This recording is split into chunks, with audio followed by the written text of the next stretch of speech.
envidia al ver el poder que tiene una mujer. Cuando una se convierte en madre, por lo menos a mí me pasó, las reflexiones son amplísimas. El darte cuenta de lo que eres capaz de hacer, la fortaleza que implica eso, quizá no es una fuerza bruta más masculina, pero es una fuerza arrolladora. La fortaleza que hay que tener para dar a luz y para llevar adelante una familia, porque ellas son las protectoras de la familia, es muy fuerte. Los llevan al templo a José y a María. ¿Qué habéis hecho? ¿Habéis faltado el respeto al Señor? ¿Habéis tenido relaciones? Le dan una sustancia, Ariadna, una mujer en avanzado estado de gestación, le dan el suero de la verdad.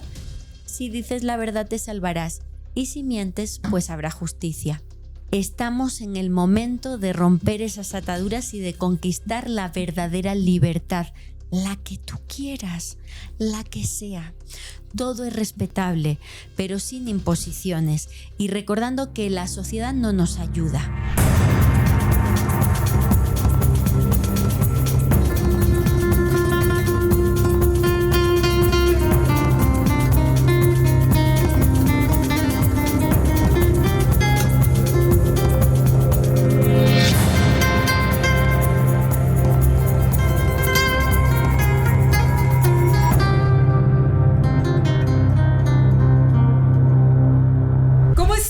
Angelitos terrenales, soy Ariadna Tapia, bienvenidos a un episodio más de Código 1111. Y para iniciar con broche de oro, vamos a compartir la carta de hoy con los ángeles. Esta carta es la que nos corresponde a todos los que estamos coincidiendo en tiempo-espacio con este podcast, y voy a leer. Constante progreso. Alabamos tu modo de difundir el amor cada día. Aprobamos lo que tus pensamientos, sentimientos y acciones de amor aportan al mundo. Esta es la carta que te corresponde a mí, que nos corresponde a todos, a ti, a mí y a todos. Y hablando de aportaciones valiosas en el mundo, quiero presentar a una gran invitada, una invitada de lujo, Lourdes Gómez, periodista. Ustedes ya la conocen, vamos a tener el gusto de platicar con ella 60 minutos, una hora, no se muevan de donde están, porque nos va a platicar acerca de lo sagrado femenino, de que las primeras diosas adoradas fueron mujeres y de ahí muchas cosas interesantes. Ella es periodista, por supuesto, y mi queridísima Lourdes, bienvenida. Gracias por estar aquí en Código 1111. Estimada Ariadna, bien hallada, me siento muy contenta de estar en este espacio, de que me hayas invitado. Admiro mucho tu trabajo, tu sensibilidad tan bonita, y qué padre estar aquí. Muchas gracias igualmente. Cuéntanos un poquito de lo sagrado femenino, porque a veces se piensa que lo femenino no es tan puro, o que de alguna manera lo femenino queda como en segundo término después de lo masculino. Platícanos un poquito, porque desde la mirada de María Magdalena, de la Virgen María, que estamos platicando un poquito, esto sagrado femenino, ¿cómo lo manifiestas tú? ¿Cómo lo cuentas tú? ¿Qué nos quieres compartir? Pues Ariadna, yo pienso, a raíz de mis investigaciones he descubierto que vivimos en una sociedad completamente patriarcal, donde muchas veces se niega la parte femenina. Y no solo estoy hablando de a nosotros las mujeres, estoy hablando incluso de la dualidad que tiene cada persona, porque también los hombres tienen su parte de sensibilidad femenina, y a la fecha en nuestra sociedad materialista priman todos los demás valores, lo que se pueda palpar, lo fuerte, lo físico, lo competitivo, lo espiritual, lo sensible, las disciplinas artísticas, las carreras más bien filosóficas. Eso es anecdótico en nuestra sociedad, no se le da la importancia que debería tener. Y en base a esa premisa, que siento que es así, pues me he dado en investigar en la presencia del sagrado femenino a lo largo de la historia, de cómo a pesar de ese silencio, de repente encontramos pruebas arqueológicas e históricas que nos indican que antaño los antepasados más remotos que tenemos, los hombres de la prehistoria, su primera espiritualidad era de venerar a la mujer. Wow. Esto lo descubrí porque me puse a investigar, me gusta mucho la historia, la parte de los objetos arqueológicos que hay por todo el mundo, sobre todo vinculados a la religión, que yo desde el punto de vista del misterio, bueno, pues yo creo que la mayoría de mujeres que entran en estas temáticas porque tienen esa sensibilidad, porque canalizan, porque hacen este tipo de prácticas tan padres. Yo no soy sensitiva, entonces me enfrento al misterio como periodista. Y dentro del misterio me he especializado un poco en la religión, que es lo que más me llama la atención. Y investigando cómo surge la religión, en qué momento el ser humano empezó a mirar hacia arriba y a preguntarse si hay algo más, me doy cuenta de que los historiadores afirman que la prueba más antigua de religiosidad humana son unas esculturas más o menos de este tamaño que han aparecido por diferentes regiones del mundo, sobre todo Europa. Se llaman Venus y son figuras de mujer con rasgos exagerados, con los rasgos o con las partes del cuerpo que son importantes para la maternidad. Son esculturas, estas Venus paleolíticas o prehistóricas, como la de Willendorf, que es la más famosa, que tienen los senos muy grandes, las caderas exageradas, las piernas también muy anchas. Todo esto, según los arqueólogos, porque representa esas partes del cuerpo de las mujeres que son madres.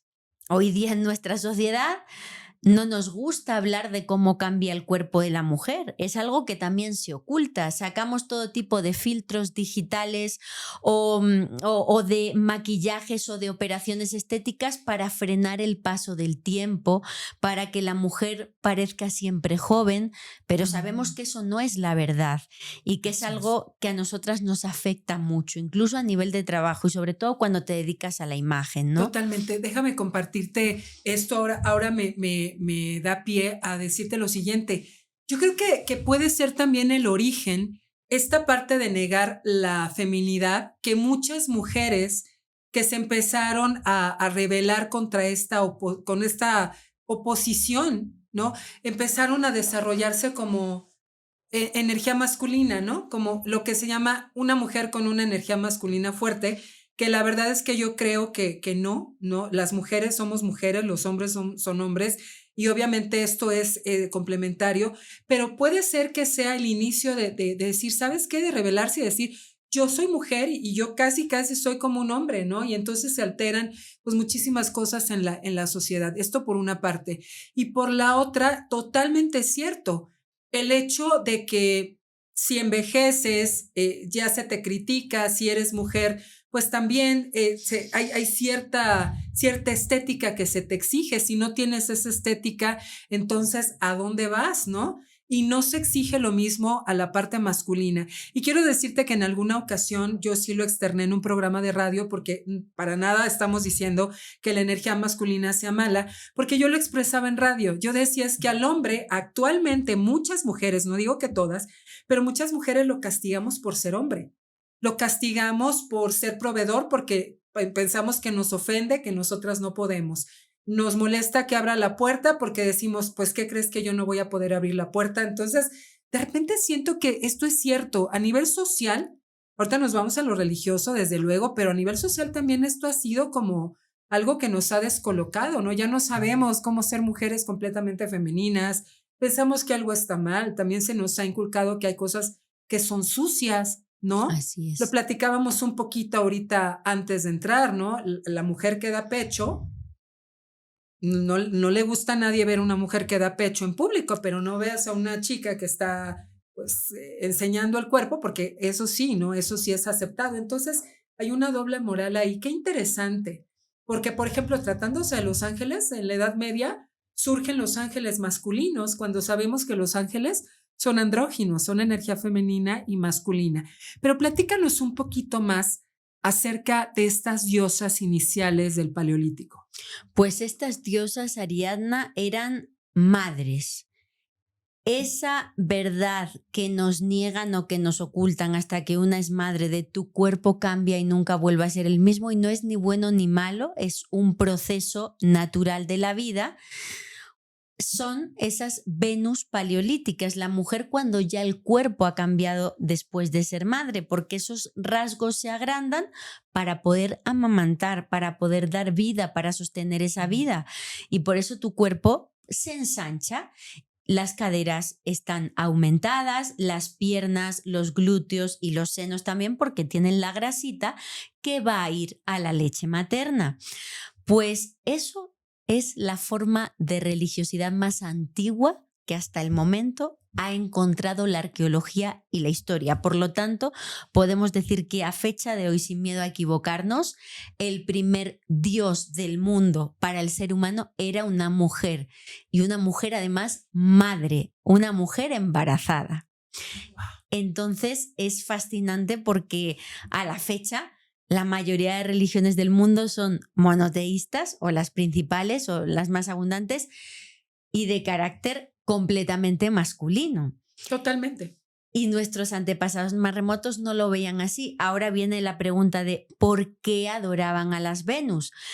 Dicen los arqueólogos que lo han encontrado no solo en entornos funerarios o en ofrendas funerarias, aparecen también en ajuares domésticos, es decir, formaban parte de la casa, del hogar, bendecían, igual que las figuras religiosas o angélicas que cada uno podemos tener en nuestra casa para atraer una protección.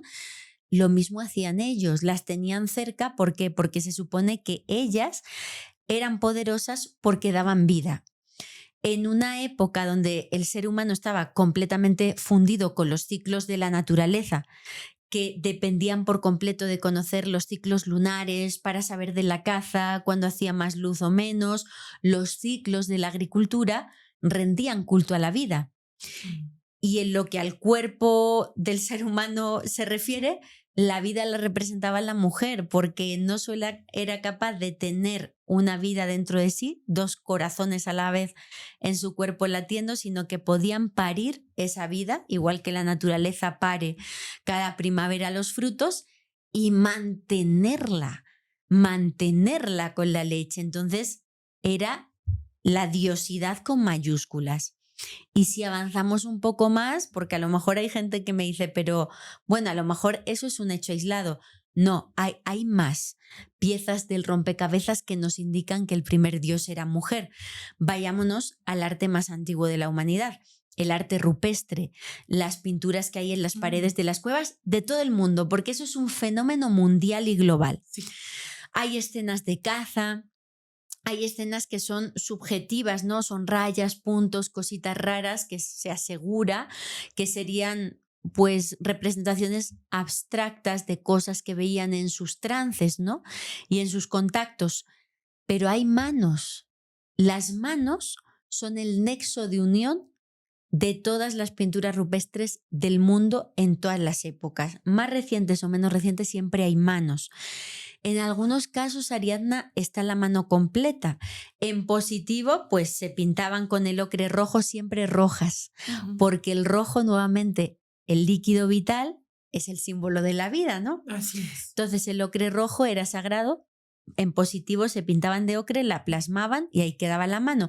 O en negativo, que es con un trozo de hueso de caña, soplar el ocre y quedar marcada la silueta. La mayoría son manos completas, pero también las hay de 4 dedos. Es un gran misterio porque a la fecha los arqueólogos no se ponen de acuerdo. Yo, porque me fascina mucho el tema, he entrevistado a varios arqueólogos de la IFRAO, que es la Asociación Internacional de Arte Rupestre más importante que hay en el mundo. Por ejemplo, Hipólito Collado, que es uno de los máximos expertos, que por qué 4 dedos, ¿no? Y me decía, pues no pensamos, aunque no estamos todos de acuerdo, no pensamos que sean, porque en aquella época tus manos marcaban la diferencia entre vivir o no vivir. Las necesitabas para cazar, para comer, para masticar, o sea, y quitarte un dedo por algo ritual ya prácticamente te estaba limitando mucho. Claro. Piensan que más bien pudiera ser, Ariadna, algo ritual. Las paredes de las cuevas representaban, nuevamente vamos al sagrado femenino, el útero materno. entraban adentro de una cueva porque era volver al útero de la madre tierra, que es la que nos ha parido a todos. Y dentro del útero hacían el ritual en lo más profundo de la cueva. Al plasmar las manos en la pared, se conectaban con esa diosa y le pedían bendición para la caza, para la agricultura, etc. Y entonces era entrar en contacto con un mundo que no manejaban, con el mundo espiritual. Para no quedarse atrapados entre ese plano y el nuestro, quitaban un dedo, no se entregaban por completo, y sería la explicación de que haya 4 dedos, estar entre esos dos mundos. Interesantísimo. Y también está la parte de los temazcales, por ejemplo, ¿no? Que es el mismo principio, estar en el vientre de la madre tierra, el despertar a través de la oscuridad, y evidentemente también todas las revelaciones que vienen dentro de un temazcal. Y en la antigüedad hacían distintas técnicas para tener precisamente estos despertares. Ahorita que te estoy escuchando hablar, me acuerdo de un lugar que se llama, no sé si lo conoces, Ekbalam.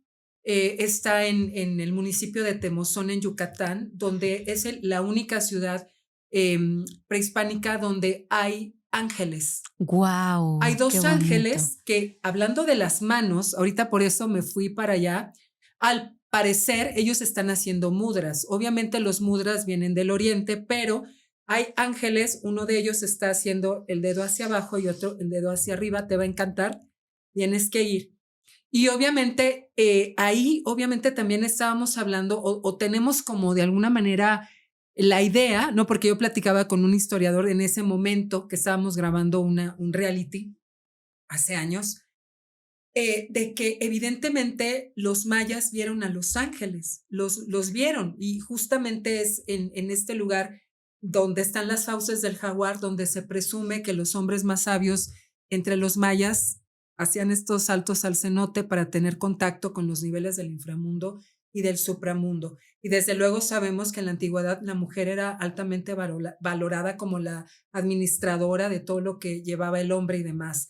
Pero te quiero preguntar, Lourdes, ¿en qué momento piensas o por qué razón tú consideras que se comenzó como a velar un poquito este poder femenino? ¿Qué amenazaba desde tu punto de vista?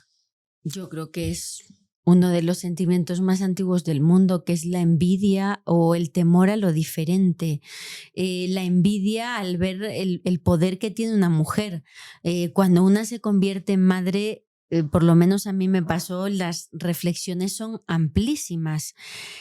El darte cuenta de lo que eres capaz de hacer, la fortaleza que implica eso, quizá no es una fuerza bruta más masculina, pero es una fuerza arrolladora, y eso no siempre gusta. Entonces se nos ha catalogado como el sexo débil.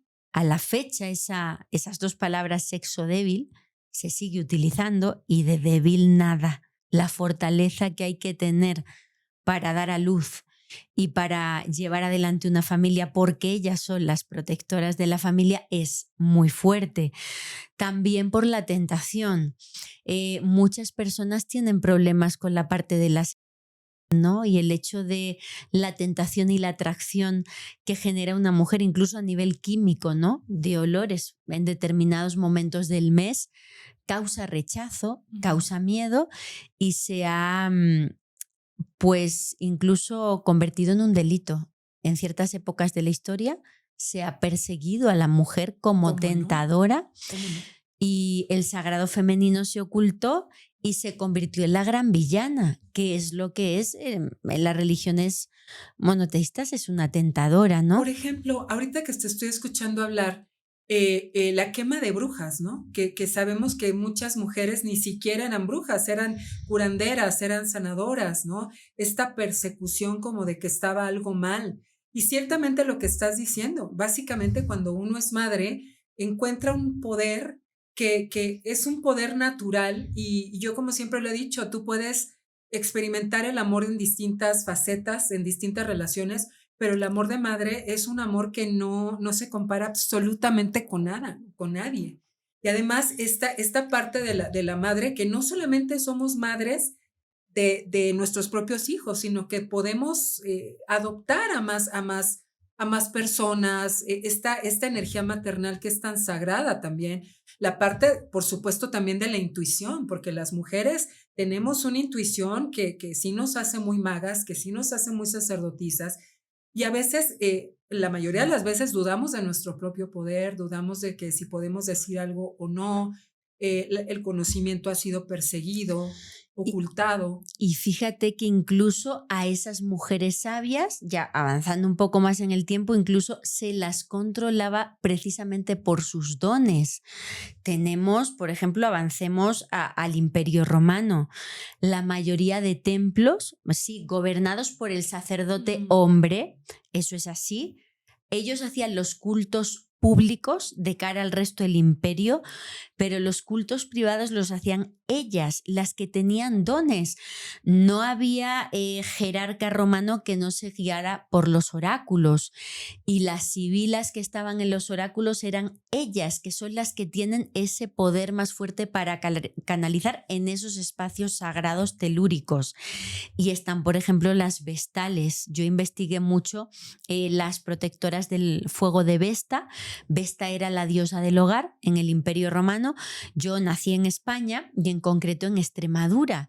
Extremadura era una de las grandes provincias del Imperio Romano, y Mérida, Emérita Augusta, que es la capital de Extremadura, es el lugar del mundo con más restos romanos después de Roma.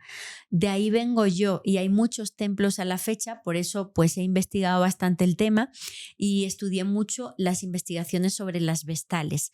Eran mujeres que eran vírgenes. Eso también es muy fuerte, lo que han hecho con la mujer de dejas de ser virgen, pierdes el poder, ya es una ofensa El hacia la valor. sacralidad. Es siempre el extremo.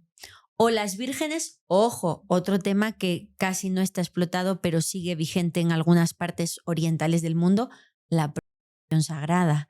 El tenerlas en determinados templos porque se ve el acto sexual como una forma de generar energía para las deidades. Entonces, nuevamente, los dos extremos donde no tienen libertad, ejercen el sagrado femenino, pero completamente con una visión masculina esclavizada. Vírgenes cuidando el fuego del hogar de Vesta, y ellas, si el fuego sagrado se apaga, es un signo malísimo para el imperio y pues acaban mal, enterradas vivas, emparedadas. Si faltaban a su palabra de ser vírgenes vestales, igualmente emparedadas. Y el otro extremo, la explotación, que en este caso no es tanto carnal, sino con una obsesión que se da más en esa parte oriental del mundo de hay energía en la sexualidad, fabriquemos esa energía y que haya mujeres dedicadas a fabricarla para honrar a los dioses, pero nunca son libres.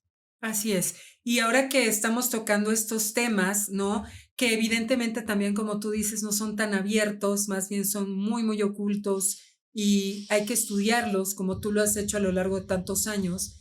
Esta parte que también es un tema muy, pues, delicado para mucha gente. Vámonos al cristianismo, vámonos, por ejemplo, a la historia de Jesús, que yo creo que coincidimos que es el maestro de maestros, es un ser extraordinario, espectacular, pero también se maneja mucho la parte del celibato, ¿no? De Jesús, como si fuera algo impuro, si él no hubiera sido célibe. Se discute mucho y yo te quisiera preguntar esto, la existencia de María Magdalena como alumna de él, como mujer de él. Se dice que una María Magdalena era la y otra María Magdalena era la que estaba con Jesús, porque incluso de las cosas que se dicen, María Magdalena tenía cierto grado de inteligencia, tenía cierta posición, la María Magdalena, ¿no? Entonces yo te quiero preguntar un poco esto, ¿qué has investigado sobre esta historia de María Magdalena y Jesús que pues no se conoce del todo, hay muchas versiones, como que no nos dan permiso de entrar ahí? Pues Ariadna, nada de lo que se dice de María Magdalena a la fecha tiene sustento. La parte de que es prostituta en ningún sitio de la Biblia aparece. Es que los primeros padres de la Iglesia relacionan diferentes pasajes del Nuevo Testamento donde Jesús interactúa con diferentes mujeres de las que no se cita su nombre, y dicen era María Magdalena.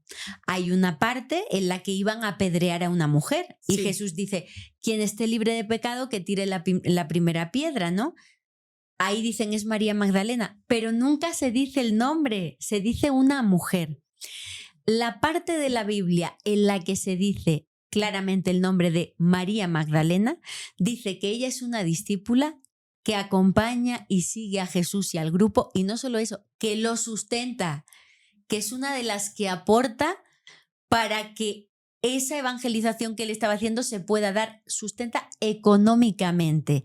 Es decir, era una mujer de posibles, de educación y de dinero. Y lo que se dice es que es una mujer que Jesús la había exorcizado, que le había sacado demonios. Es verdad, eso se dice, pero en ningún punto se dice que sea prostituta. Es una asociación que se hace después, en los primeros años del cristianismo. Claro, es interesante la parte que decías del celibato de Jesús.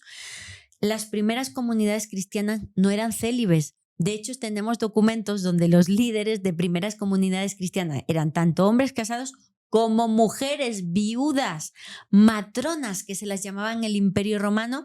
Matronas eran mujeres ya de cierta edad, viudas y que se han ganado una respetabilidad en la comunidad.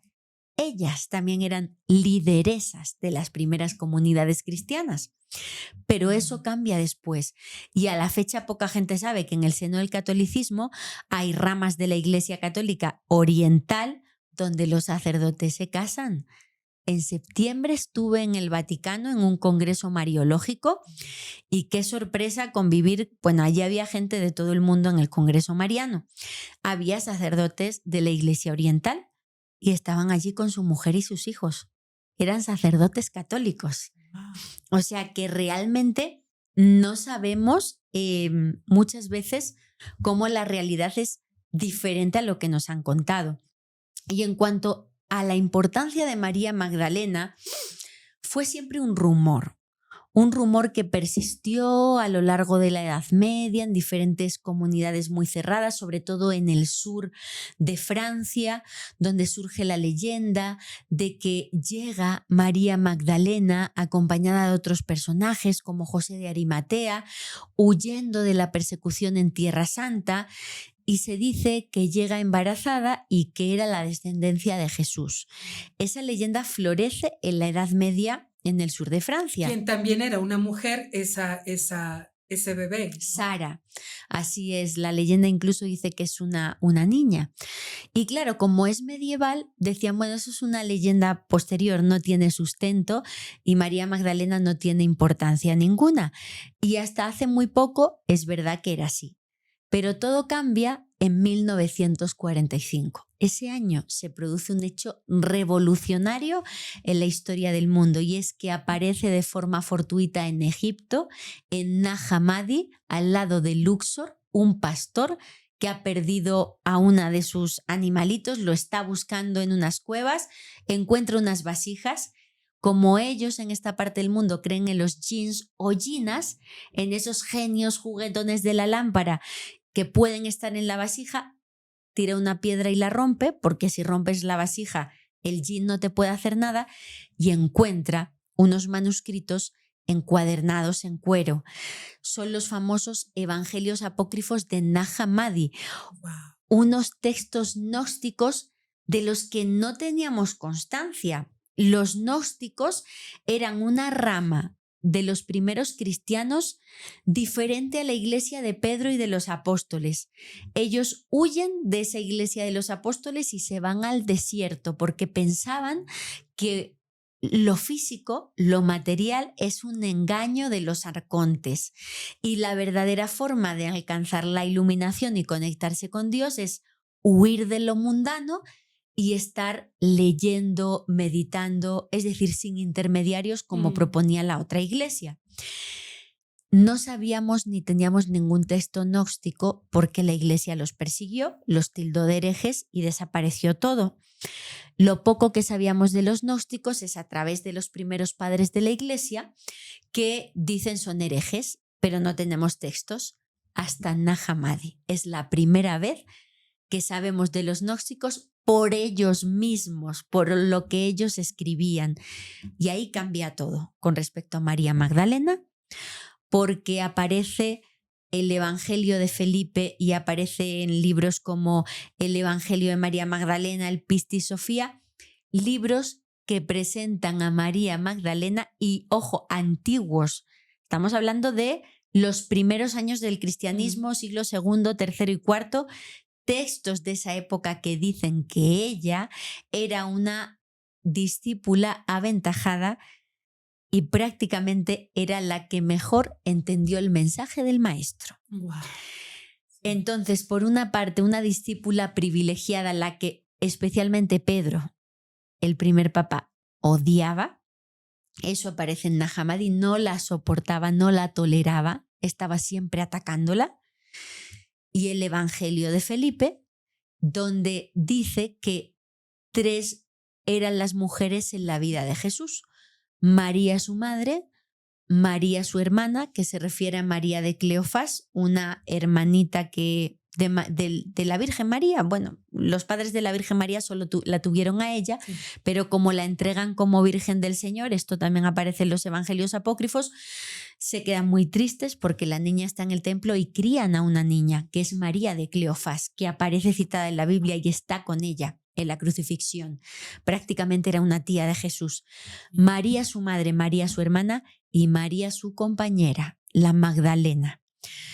Compañera, esos textos están en griego. En la época de Jesús, la gente dice el arameo, la lengua que hablaba Jesús, el Padre Nuestro en arameo, el hebreo, pero en aquella época el idioma, digamos, de los escritos, dominante en los escritos era el griego. Entonces esos apócrifos están en griego. Compañera, la palabra en griego que aparece en el Evangelio de Felipe es koinonos. Koinonos. Lo que te dicen los expertos en griego antiguo, que tú les preguntas, ¿cuál es el contexto de koinonos? ¿A qué tipo de compañerismo nos estamos refiriendo? Por ejemplo, Antonio Piñero, que es uno de los doctores en neotestamentaria más importantes del mundo, dice, a ver, koinonos es una compañera de unión marital, es lo que te dicen los expertos. Entonces, bueno, pues aparece en el Evangelio de Felipe que es su compañera y que era una discípula aventajada. Dice que Jesús la besaba a menudo eso aparece en el Evangelio de Felipe y hay una mancha en el texto. No sabemos dónde la besaba. En la frente, en la boca. En la cara, en la mano. No sabemos, podemos especular. Ahora bien, vámonos a los expertos, ¿no? Por ejemplo, Antonio Piñero, que digo es uno de los mayores expertos en el tiempo de Jesús y conoce todos los idiomas de esa época y te dice, vamos a ver, lo más sencillo de pensar es que ponga que la besaba a menudo en la boca. ¿Por qué? Porque hay otro texto de Nag Hammadi que es un apocalipsis, pero de Santiago, hermano de Jesús. Un Santiago, hermano de Jesús, que era un discípulo súper cercano a su hermano. Y en ese texto de Nag Hammadi dice Santiago, el hermano de Jesús, y me besó en la boca y me dijo, te voy a contar secretos que no saben ni los ángeles en el cielo ni los arcontes en la tierra. Entonces, si tenemos esa referencia de que besar era transmitir conocimiento, el Evangelio de Felipe en 1945 descubrimos que a la que más besaba, a la que más conocimiento transmitía era a María de Magdala. Wow. Así es.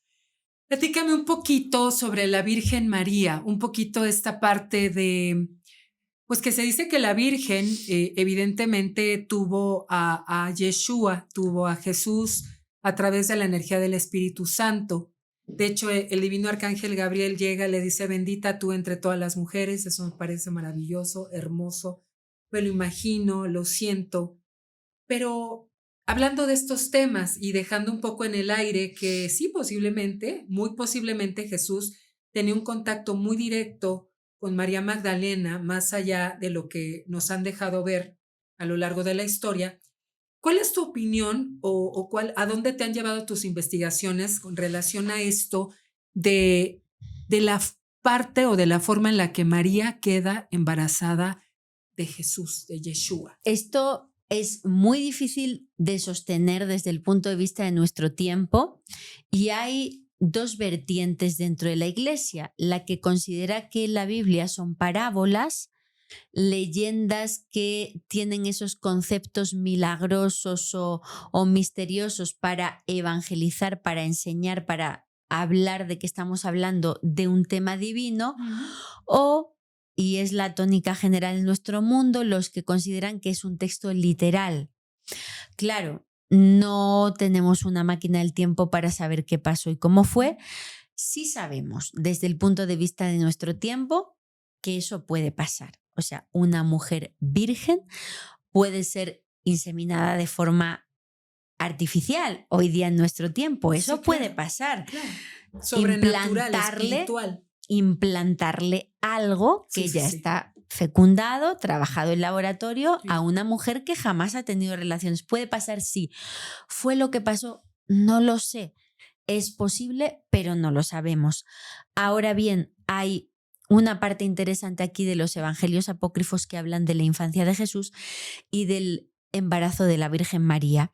Hay unos apócrifos, un conjunto de apócrifos que se llaman los evangelios de la infancia. Son textos que pueden buscar las personas que nos están viendo como el protoevangelio de Santiago, el pseudo Tomás o el evangelio árabe de la infancia, donde dan datos fascinantes en ese sentido, Ariadna, y creo que te vas a sorprender. Fíjate, en esos textos que pertenecen al siglo entre el segundo y el cuarto, se dice que cuando María empieza a tener dolores de parto, San José la deja en una cueva junto a sus hijos y se va a buscar a una partera judía que le pueda ayudar en esos dolores de parto.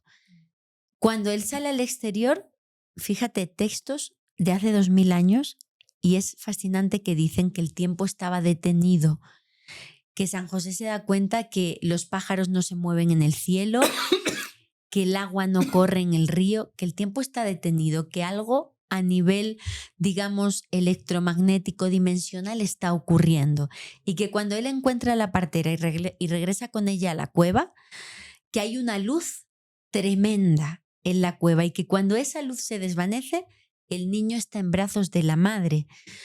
Vuelvo a repetir, protoevangelio de Santiago, pseudo Tomás, por si alguien no me cree, que busque esos textos y lea lo que estoy diciendo.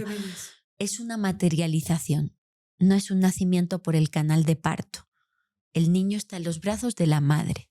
Ha surgido de la luz, que es algo que tú podrás analizar mucho mejor que yo, como sensitiva y como experta en esos temas. Se forma de la luz.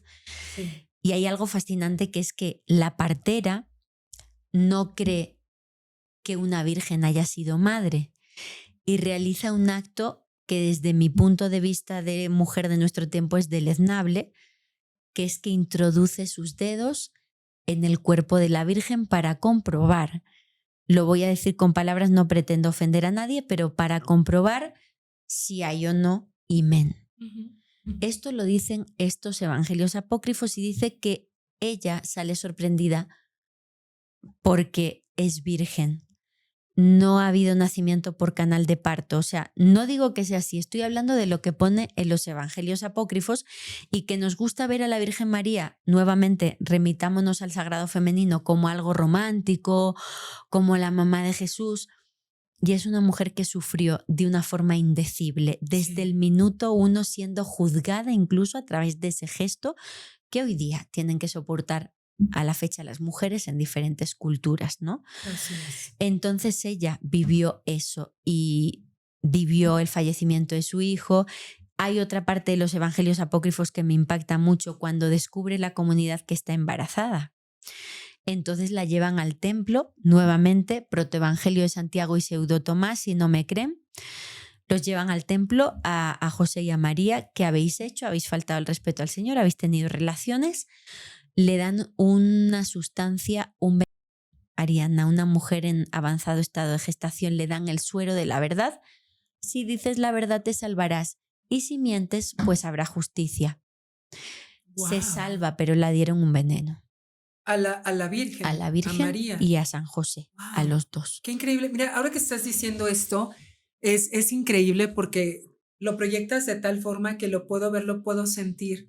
Y eso explica mucho esta magia, este magnetismo de Yeshua a través de la historia. Más allá de cuestiones o de conceptos religiosos, la energía de la Santísima Virgen en cualquiera de sus advocaciones, la energía de esa divinidad como madre también, madre no solamente de Jesús, madre de nosotros, que después de los siglos habrá religiones que no crean en ella, habría religiones que sí, pero es una verdad que la energía de la Virgen es algo espectacular. En sus apariciones, por ejemplo, que tú que conoces también ese tema de las apariciones. En los exorcismos, Ariadna, que también conoces la parte de toda la negatividad de este tipo de temas. Yo he entrevistado a varios exorcistas, soy una gran admiradora del padre Gabriele Amorth, que fue uno de los exorcistas más importantes de Roma. He leído todos sus libros.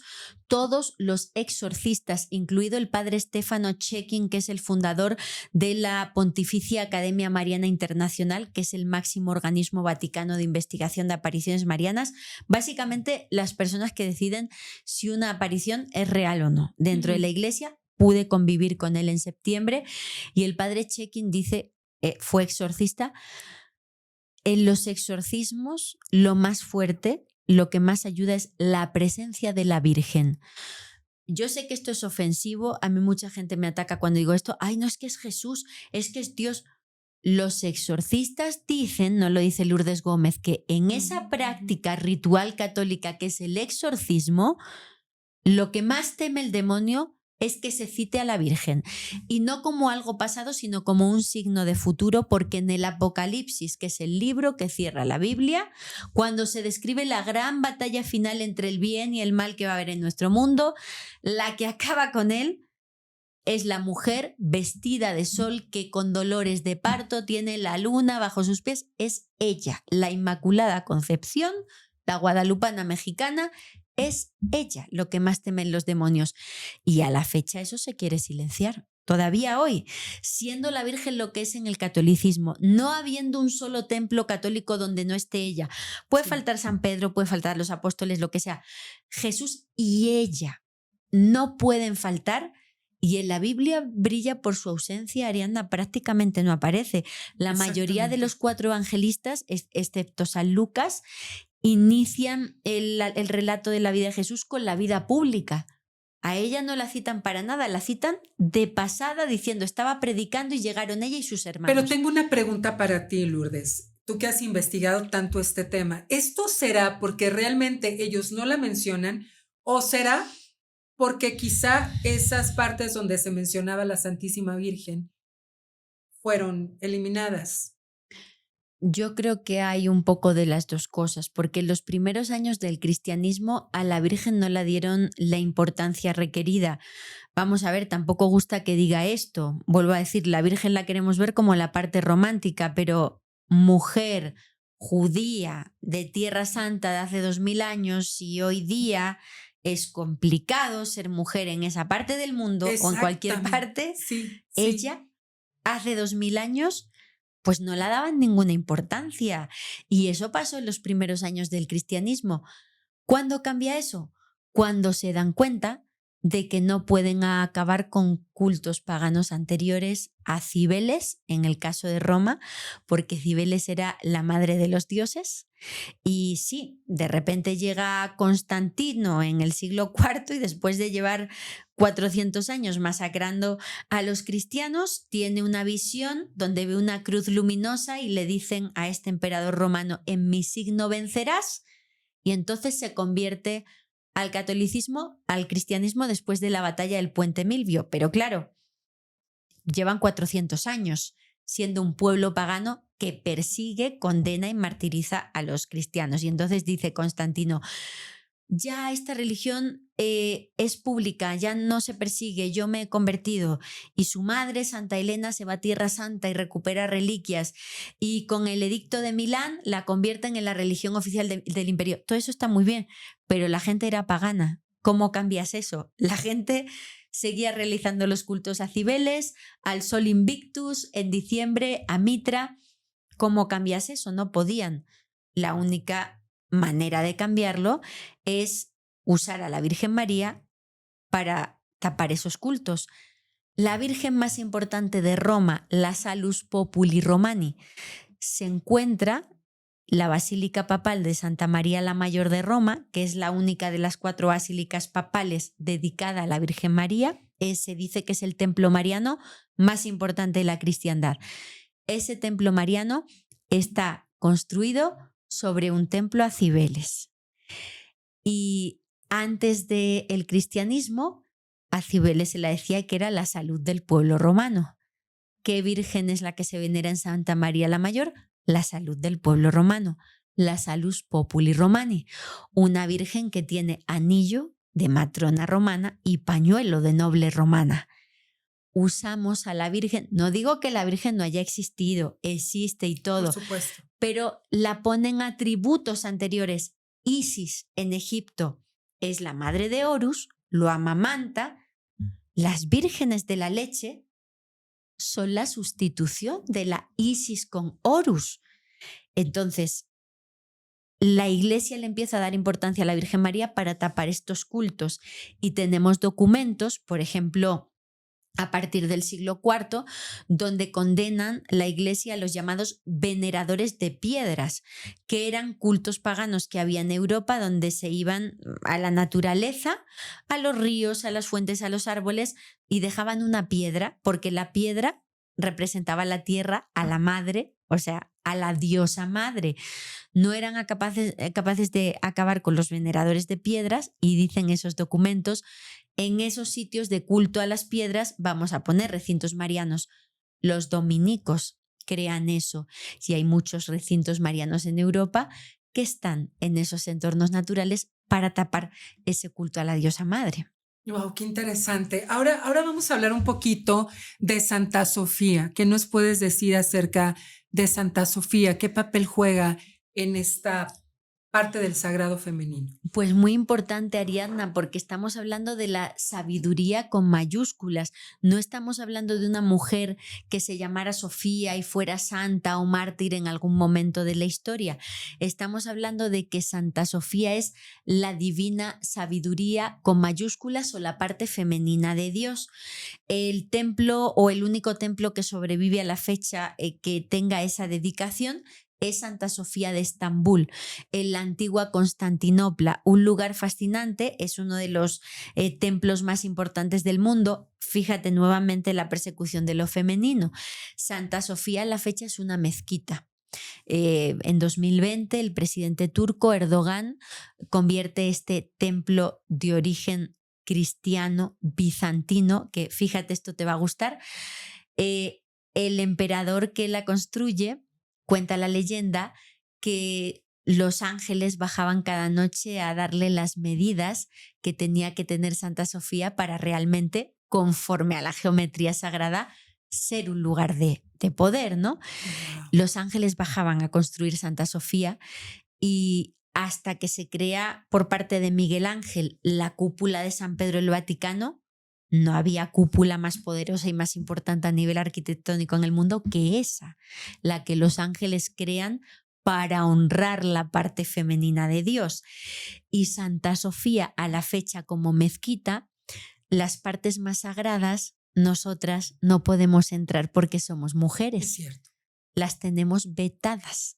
Es cierto. Y tú las visitas y bueno, pues no puedes acceder. Hay un hueco lateral donde pone ladies y es donde tienen que ir las mujeres. No podemos entrar, pero sí, Santa Sofía en Estambul está dedicada a la parte femenina de Dios. ¿Qué es eso de la parte femenina de Dios? Pues estamos hablando de esa diosa a la que rendían culto los filósofos en la Grecia clásica, lo que unos llaman sabiduría, lo que otros llaman musas, inspiración, y lo que otros llaman Espíritu Santo. El Espíritu Santo, como se describe en los Hechos de los Apóstoles en Pentecostés, es de repente una iluminación. De repente comprendes cosas. De repente te llegan conocimientos que antes no tenías. De repente conoces lenguas. De repente tienes una facilidad para expresar ideas que antes a lo mejor te costaba. Eso es la sabiduría. Uh-huh. En la Biblia es masculino. Pero si nos vamos al Génesis, que es un libro de la Biblia pero también de las Sagradas Escrituras hebreas, que es mucho más antiguo que la Biblia, encontramos que la palabra hebrea que habla del espíritu es la palabra ruach, y no sé si lo he pronunciado bien, pero escrito es R-U-A-C-H, y es una palabra femenina. O sea que el Génesis, cuando dice que en el primer día Dios, de la mano de ese espíritu, sobrevuela las aguas y se produce esa explosión de vida, está hablando de una creación en la que hay hombre, parte masculina, Dios, y mujer. El espíritu, ruach, es femenino. Y eso sigue ocurriendo a la fecha. La vida, para que haya vida, hay una parte que pone el hombre y una parte que pone la mujer. Y eso aparece en el Génesis y nos lo han negado.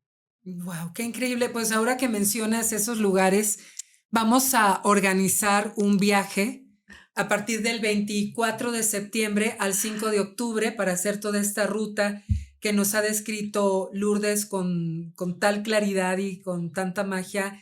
Y estoy muy honrada de ir a ese lugar precisamente, justo a muchos lugares. Vamos a hacer unos recorridos increíbles, pero justo llegar a ese lugar a donde bajaban los ángeles a dar estas medidas exactas y todo esto lo que tiene que ver con la geometría sagrada, que también puede ser muy moderno, ¿no? Ahora lo podemos citar como muy fácil o como muy, de alguna manera, como que ya todo el mundo habla de la geometría sagrada, pero en esa época pues no había tanto, entonces, bueno, pues aquí van a estar apareciendo, ahora sí que a propósito de, aquí van a estar apareciendo los datos. Pues ojalá que se apunten, que descubran contigo estos lugares, porque estoy segura de que van a sentir cosas muy especiales. De verdad que Santa Sofía de Estambul, yo que no soy sensitiva, puedo afirmarte que es el lugar del mundo donde de todos los que he visitado más he sentido algo inexplicable.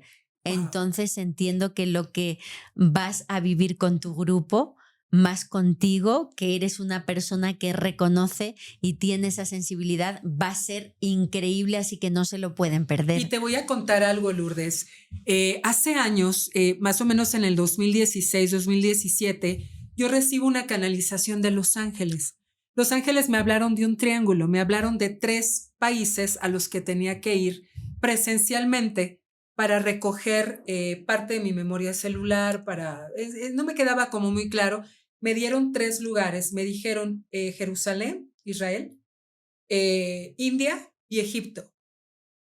Fue ese triángulo. Hace algunos años yo tuve la oportunidad de ir a Egipto, pero la verdad es que en ese momento yo prioricé mi trabajo. Yo dije, no, o sea, Egipto ya es esta parte que me faltaba y lo voy a hacer, pero de pronto como que empezaron a surgir cosas en el trabajo y yo dije, no, voy a priorizar el trabajo y dejé Egipto para después y me doy cuenta de que todo es perfecto.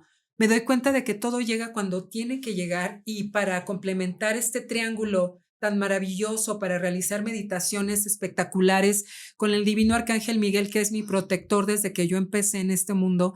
Yo ya en el 7 de diciembre de este año 2025 cumplí 30 años ya en contacto con los divinos ángeles, así que es algo que me emociona mucho, siento mucha energía positiva, siento mucha emoción, siento muchas ganas de ir a ese lugar. Creo que ya estoy yendo mucho con la mente en lo que estoy físicamente, pero sí quiero invitar a todos, a los que sientan ese llamado de ir a hacer este recorrido y tener muy de cerca la energía de los divinos ángeles, arcángeles, toda esta sabiduría, todo este simbolismo, estos templos, pues realmente ojalá que sí se sumen porque es una cosa espectacular la que nos espera. A veces la magia que nos espera en los lugares, y tú lo debes de saber también, todos los lugares que han recorrido, no se compara con la imaginación o con lo que uno puede esperar que va a pasar ahí. O sea, de repente dices, wow, yo sí te puedo decir, Lourdes, que cuando yo estuve, y me da mucha emoción, o sea, como que me acuerdo y me da mucha emoción. Cuando yo estuve en Jerusalén, o sea, fue una cosa espectacular, fue una cosa espectacular las revelaciones que yo tuve, la presencia de Jesús, fue una cosa espectacular. Yo sí te puedo decir, honestamente, pasaron varios días en que yo no dormía. No dormí, obviamente, de día, pero tampoco de noche. Cerraba los ojos y de repente tenía visiones de Jesús. Y una de las visiones más fuertes que yo tuve fue que yo fui y estaba como en un pasto, en una cosa así, y de repente veo a un hombre con una túnica de espaldas arreglando como una fogata y voltea, lo miro y es una mirada que te juro que dije, wow. O sea, dije, era Jesús, era Yeshua. Increíble, qué bonito. Entonces, yo sí creo que yo lo conocí. O sea, definitivamente en algún momento yo sí fui probablemente alguna discípula. En algún momento yo recibí cuando estaba en Jerusalén, que muchas mujeres, precisamente mujeres sabias, mujeres deseosas de adquirir el conocimiento, tomaban la palabra de Jesús, de Yeshua, en los montes, en esos lugares donde no había una prohibición, que no eran las sinagogas, no eran estos lugares cerrados. Había muchas mujeres con hijos precisamente. Entonces, cuando Jesús terminaba de dar este conocimiento, que nosotros ahora llamamos parábolas, decía, dejad que los niños vengan a mí, porque ya era momento de jugar con los niños después que las mujeres habían recibido ese conocimiento. Y la canalización que yo tuve es que eran muchas mujeres. O sea, no eran 10 ni eran 20, probablemente eran, no sé, quizá más de 90 mujeres. A la fecha incluso, Ariadna, ellas son las grandes transmisoras en la familia de la religiosidad.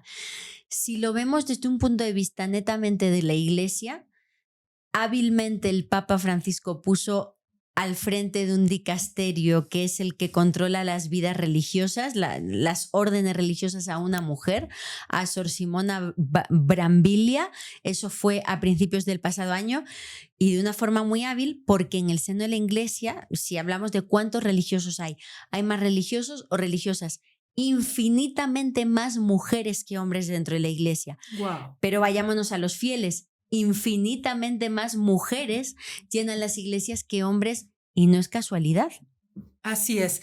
Lourdes, ¿qué te gustaría compartirnos a todas las personas, mujeres, hombres, que están viendo este podcast, de todo lo que hemos platicado del sagrado femenino, cómo muchas veces se ha callado el conocimiento en las mujeres, se ha tachado de algo impuro y que a estas alturas todavía hay algunas mujeres que se sienten así, se sienten impuras, sienten que están en un lugar que no les pertenece. Si llegan a cierta posición, se cuestiona cómo llegaron a esos lugares de pronto. Una mujer de conocimiento a veces no gusta, incomoda. Y realmente, insisto, no es que tengamos algo en contra de los hombres, en absoluto, yo soy la primera en que te juro, a veces yo vi por ahí un meme de una mujer de los 50 como burlándose de ella y dije, ¿qué de malo tiene? No, realmente esa mujer de los 50 no estaba tan errada, ¿no? O Claro. sea, y no me refiero a la parte como de estar, Sí. ¿sabes? O sea, como debajo del hombre, sino todo el amor que le ponía al hogar, no estaba conflictuada con su figura, con su papel en el mundo, ¿no? ¿Qué les dirías a las mujeres, a los hombres en este momento que han escuchado este interesantísimo podcast? De verdad es fascinante escucharte. Tú platicas y mi mente ya se fue a 20 lugares, o sea, de verdad es una cosa espectacular. Pues muchas gracias. ¿Qué le diría? Mira, no me gusta no posicionarme como dar consejos a nadie, pero si algo me ha enseñado este camino es que el misterio, los temas espirituales, si algo nos da es libertad. Una cosa es la libertad y otra cosa es el libertinaje. Nos han querido vender que la libertad, igual que tú, tampoco quiero que vean esto como un ataque hacia los hombres, ni mucho menos, porque no es así, no somos ni más ni menos. La libertad no es comportarnos como hombres, es decir, de repente soy libre porque puedo fumar o porque puedo ir a antros o porque puedo ser promiscua. No, la libertad es que tú hagas de verdad el camino que quieras hacer sin ataduras y nos queda mucho camino por recorrer porque hoy día una mujer que es libre y se viste como quiere es juzgada si viste de menos porque ella es la que provoca problemas y si viste de más también porque es demasiado puritana. Se nos juzga también si salimos del hogar porque abandonamos el hogar para trabajar y entonces no tenemos sensibilidad. Si no queremos ser madres, también se nos juzga, porque entonces hablamos nuevamente de, ay, no, esa energía masculina, están negando su naturaleza, es algo además contra la obra de Dios, pero si se quedan en casa y tienen muchos niños, eres antigua y estás dominada por lo antiguo. Si te exhibes y estás orgullosa de tu cuerpo, te juzgan. Si te tapas, también. Si te haces mayor, también. Oye, ya está bien. Sí. Ya está bien. Estamos en el momento de romper esas ataduras y de conquistar la verdadera libertad, la que tú quieras, la que sea. Todo es respetable, pero sin imposiciones y recordando que la sociedad no nos ayuda, porque hay lugares del mundo, por ejemplo, en los países nórdicos está súper extendido los permisos para las mujeres de tema de maternidad, el que todas las empresas tengan guarderías y zonas donde tú puedas trabajar con tus hijos, pero nos queda mucho por conquistar. Una mujer que quiere trabajar y es madre, hacer malabares entre las dos cosas es prácticamente imposible. Sí. Te juzgan en el colegio si no llegabas la tarea, si tardas, si no sé qué, si te tienes que ir de viaje. Cierto. Entonces, el sagrado femenino sigue siendo atacado. Que no te impongan una religión, una forma de creer, una forma de vestir, que seas tú y que los hombres lo entiendan. No queremos ser más, pero tampoco menos. Todos tienen madres, hijas, esposas, novias, sobrinas, lo que sea, hermanas, que se conciencien un poco de lo que tenemos que pasar y de que este mundo sigue siendo muy difícil para nosotras. Así es, totalmente. Y algo hermoso, ¿no? El hecho de poder complementarse de una forma equitativa completamente la energía femenina, la energía masculina y poder complementarse de esa manera, fortalecerse, porque la magia femenina es única, la magia masculina también. El hecho como tú dices, Lourdes, es impresionante. O sea, haz lo que quieras hacer, sé lo que quieras hacer, disfruta tu vida, pero hazlo por ti. O sea, lo que quieras hacer, ni es por ir en contra del sistema, ni tampoco por estar dentro del sistema. Y ahí vas a encontrar una felicidad plena. Yo siento, Lourdes, que cuando tú eres muy feliz por dentro, realmente tienes una visión del mundo que es como muy tuya, ¿no? Como que no te estás peleando con nada, pero tampoco quieres pertenecer a algo. O sea, tienes un mundo muy bonito y yo creo que nosotras como mujeres tenemos una gran fortaleza y una gran inspiración que son nuestros hijos. Y la verdad es que las mujeres somos increíbles, podemos hacer 20 cosas al mismo tiempo, así que también ténganse paciencia porque de verdad a veces como mujeres también nos exigimos muchísimo. Y sobre todo esa parte de tema femenino, energía femenina que también está presente en los hombres, ¿no?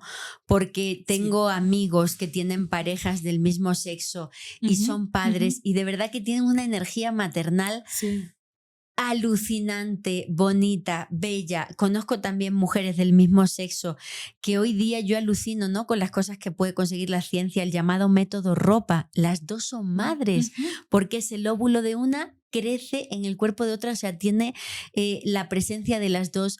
Me parece tan mágico y tan respetable todas las opciones. Yo respeto todo. Totalmente. Y si algo he aprendido, y esta es ya como lo último que me gustaría decirte del misterio y de nuestros temas, es que no existen las verdades absolutas. El gran problema de nuestro mundo son las verdades absolutas, querer imponer por fuerza lo que tú pienses. Exacto. Y el misterio te lleva a los grises, a entender todo y a que no hay una verdad absoluta, así que me quedo con eso. De lo que he dicho, ¿es la verdad absoluta? No. Ustedes elijan con lo que se quieran quedar. Muchas gracias, de verdad ha sido un gusto interesantísimo escucharte con toda esta información. Y bueno, pues recordarles que se sumen al viaje que va a ser el llamado del Divino Arcángel Miguel para completar este triángulo y va a haber mucha magia ahí, eso sí se los puedo garantizar. Y Lourdes, gracias por hacer magia en este espacio, gracias por traer estos temas tan impresionantes, interesantes y hermosos. Y te quiero preguntar dónde te podemos localizar. Bueno, ya mucha gente ve su podcast, Platícanos un poquito de esto, Lourdes. Muchísimas gracias, Ariadna. Pues me pueden encontrar en Noche de Lluvia Podcast, tanto en YouTube como en Spotify. Cada martes estreno nuevo episodio de mis investigaciones. Hablo de apariciones marianas, de profecías, de temas místicos. Y bueno, pues si les gusta, ojalá se puedan sumar y les quiero súper recomendar el viaje de Ariadna.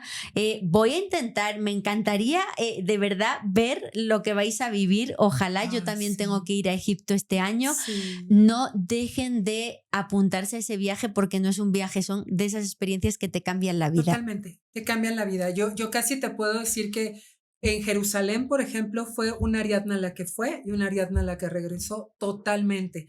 En India me sucedieron cosas interesantes, tomé lo que tenía que tomar.